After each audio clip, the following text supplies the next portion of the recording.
ఏ పండుగైనా ఘనంగా జరపాలన్నది తెలంగాణ ముఖ్యమంత్రి కేసీఆర్ ఆలోచన.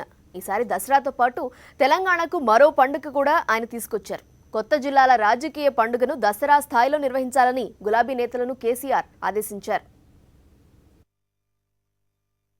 తెలంగాణలో అతిపెద్ద పండుగైన దసరాతో పాటు మరో పండుగ నిర్వహించేందుకు అధికార టీఆర్ఎస్ సిద్ధమైంది.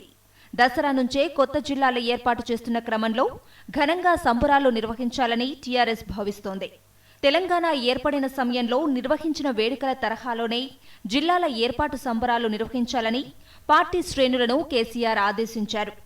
అధికారిక పదవుల్లో ఉన్న వారితో పాటు పార్టీ ముఖ్య నేతలంతా జిల్లాల ఏర్పాటు సంబరాల్లో భాగస్వాములు కావాలని కేసీఆర్ ప్రకటించారు.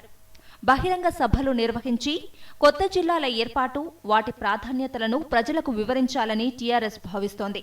సీఎం కేసీఆర్ స్వయంగా సిద్దిపేటలో జరిగే వేడుకల్లో పాల్గొననున్నారు.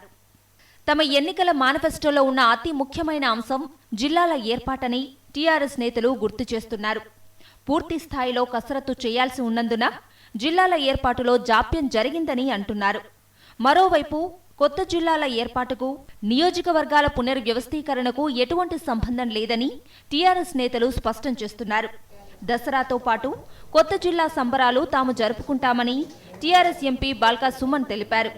గ్రామ, మండల స్థాయిలో కూడా సభలు, సమావేశాలు నిర్వహించాలని ఎమ్మెల్యేలు, ఎమ్మెల్సీలను టీఆర్ఎస్ నాయకత్వం ఆదేశించింది. మొత్తం ప్రక్రియ కూడా చాలా ప్రజాస్వామికంగా, శాస్త్రీయంగా, సహేతుకంగా, పారదర్శకంగా జరిగిందని చెప్పడానికి నేను గర్వపడతా ఉన్నా. ఇవాళ మేము కూడా మా నియోజకవర్గాల్లో తిరుగుతూ ఉన్నాం. కొత్తగా జిల్లాలు ఏర్పడుతున్నందుకు మా నియోజకవర్గాల్లో, మా ప్రాంతాల్లో ప్రజలంతా హర్షాతిరేకాలు వ్యక్తం చేస్తూ ఉన్నారు. ఒక పండుగ వాతావరణం కనబడతా ఉంది, ఒక కోలాహలపూరితమైనటువంటి వాతావరణం వాళ్ళ జిల్లాలో కనబడతా ఉంది. ప్రజలంతా సంతోషంగా ఉన్నారు, వర్షాలు పడడం వల్ల సంతోషంగా ఉన్నారు. కొత్త జిల్లాల ఏర్పాటుతో వచ్చే రాజకీయ మైలేజ్ను ఏమాత్రం వదులుకోరాదని టీఆర్ఎస్ భావిస్తోంది. నిజానికి మొదట 10 నుంచి 15 కొత్త జిల్లాలు ఏర్పాటు చేయాలని భావించినా ప్రజాభిప్రాయాన్ని గౌరవించి ఆ సంఖ్యను 31కి పెంచింది. ఎక్కడా వివాదం లేకుండా కొత్త జిల్లాల ఏర్పాటు ప్రక్రియ సాఫీగా సాగిందని టీఆర్ఎస్ నాయకులు మురిసిపోతున్నారు.